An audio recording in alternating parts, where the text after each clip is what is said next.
Picture this. You're on a roller coaster, the wind in your hair, the thrill of the climb, and then suddenly, the drop. That's the market for you. One moment you're on top of the world, watching your investments grow, and the next you're plummeting towards the ground, your heart in your throat as you watch the numbers fall. It's exhilarating, it's terrifying, it's a roller coaster of emotions. Now, if you've ever been on a roller coaster, you know that the first instinct when that drop comes is to scream, maybe even to wish you'd never gotten on in the first place. It's a natural response. Fear is a powerful emotion, and it can make us do things that, in hindsight, might not be the wisest choices. But just like on a roller coaster, panic during a stock market crash can make the ride even more terrifying. That's why it's so important to keep a cool head, because while it may feel like the world is ending when the market crashes, history has shown us that it's not.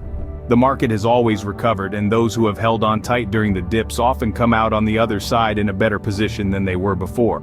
So, how do you keep your cool when the market is in free fall? How do you resist the urge to sell everything and run? That's what we're here to talk about. We're going to give you the tools and strategies you need to ride the storm and come out on top.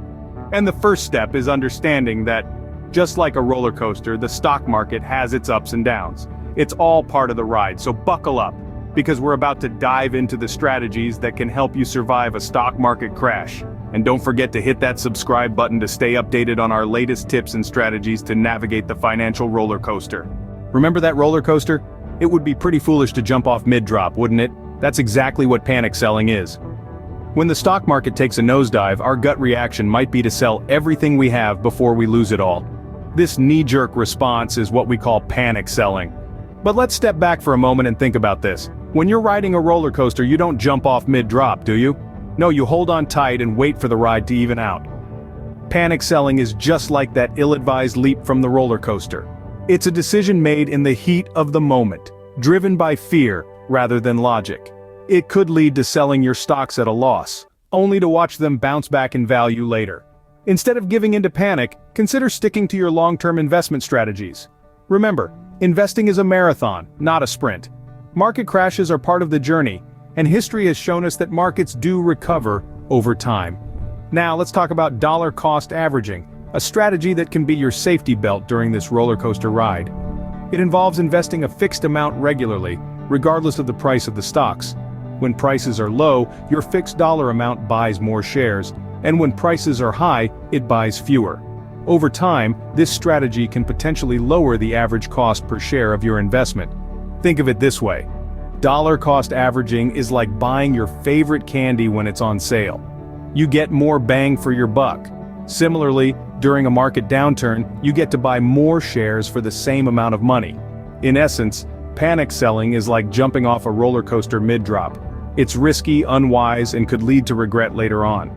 The art of not panicking involves sticking to your long-term investment strategies and employing tactics like dollar cost averaging. So, hold tight to that roller coaster handle, and let's ride the market waves together. In stormy seas, every savvy sailor knows to find a safe harbor. In a stock market crash, that's dividend investing and sector rotation.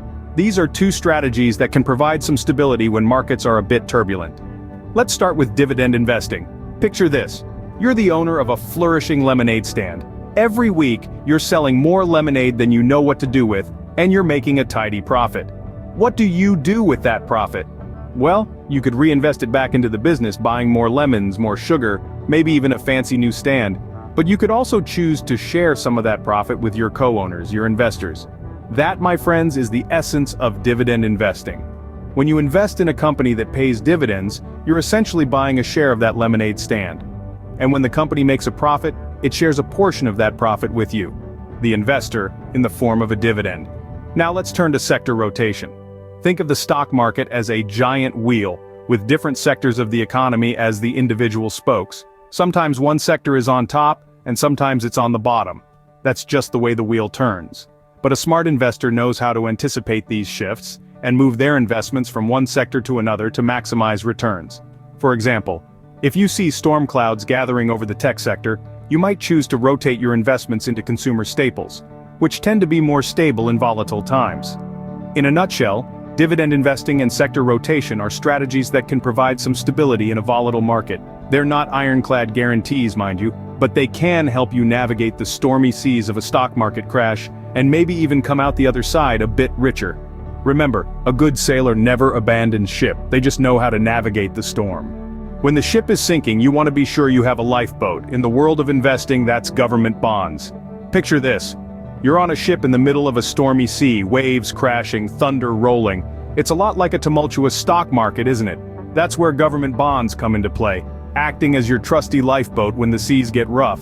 Government bonds, in essence, are loans that you give to the government. In return, the government promises to pay you back with interest after a predetermined period, referred to as the bond's maturity date. They're considered a safer investment, particularly during a market downturn, as they offer a fixed rate of return and are backed by the full faith and credit of the government. One of the primary benefits of including government bonds in your portfolio is the stability they provide. Unlike stocks, which can be volatile and subject to market whims, government bonds have a guaranteed return. This can be a comforting factor when the stock market is behaving like a roller coaster on overdrive. Moreover, bonds can help diversify your portfolio. It's like not putting all your eggs in one basket, but instead spreading them out. This way, if the stock market does take a nosedive, the impact on your overall portfolio is reduced, thanks to the steadying influence of your government bonds. Now, it's important to remember that while government bonds are generally safer, they do come with their own set of risks. For instance, if interest rates rise, the value of your bonds could decrease. However, if you hold onto your bonds until maturity, you'll receive the full amount you were initially promised, regardless of any changes in interest rates. In conclusion, government bonds act as a reliable lifeboat in the stormy seas of a stock market crash. They provide stability, diversify your portfolio, and offer a guaranteed return, making them a valuable addition to any investor's toolkit. So, when the market waters get rough, make sure you have your lifeboat ready. Every good survival kit adapts to the situation. Your investment strategy should do the in the wilderness of the stock market. Planning and adjusting are the equivalent of packing a compass and a map. It's about knowing where you're headed and having the tools to adjust your course when unexpected obstacles arise. A key part of your survival kit is planning for retirement. This isn't about setting a date and hoping for the best. Oh no. It's about proactively adjusting your asset allocation as you edge closer to that golden age. Earlier on, you might be more inclined to take risks with growth stocks, but as the sunset of your working days approaches, you'll want to lean more towards bonds and dividend-yielding stocks, providing a steady income and reducing the risk of significant losses. Another tool to tuck into your survival kit is tax loss harvesting. This technique is all about turning lemons into lemonade. When you sell a security that's experienced a loss, you can offset taxes on both gains and income. The sold security is replaced by a similar one, maintaining the optimal asset allocation and expected returns. It's a bit like foraging for food in the wild. It might not be a gourmet meal, but it'll keep you going. But remember, adjustment isn't just reactive. It's also about staying informed, keeping an eye on market trends, and making proactive changes when necessary. It's about being ready to switch your hiking boots for snowshoes when the terrain changes. So when the stock market crash hits, remember, it's not about the fall, it's about the landing. Just like a skilled parachutist, with the right planning and adjustments, you can navigate the free fall and land safely. And once you're on solid ground again, you'll be ready to hike another day. That's it for today's survival guide. Explore unpredictable landscapes of the stock market with confidence. Remember, it's not about the fall, it's about the landing. Alright, we've made it to the last leg of our journey. You've got your survival kit packed, you're ready to face the wilds of the stock market with confidence. But there's one more thing we need to talk about: navigation. It's not enough to just survive in the stock market wilderness, you need to know how to navigate it. Understanding the market terrain is crucial. Just like in the wilderness, the landscape of the stock market can change dramatically. You might start on a steady path of blue-chip stocks, but then you find yourself in the rocky terrain of penny stocks.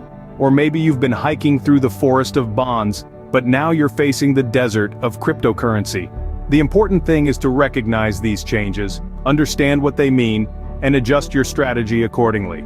Don't be afraid to venture off the beaten path. Sometimes the riskier routes can lead to the greatest rewards. But remember, always keep your compass handy. Your financial goals are your North Star. They'll guide you through the wilderness, no matter how treacherous the terrain might be. And remember, the journey is just as important as the destination. Investing isn't just about making money. It's about learning, growing, and becoming a more informed and confident investor. So keep exploring, keep learning, and keep navigating the wilds of the stock market.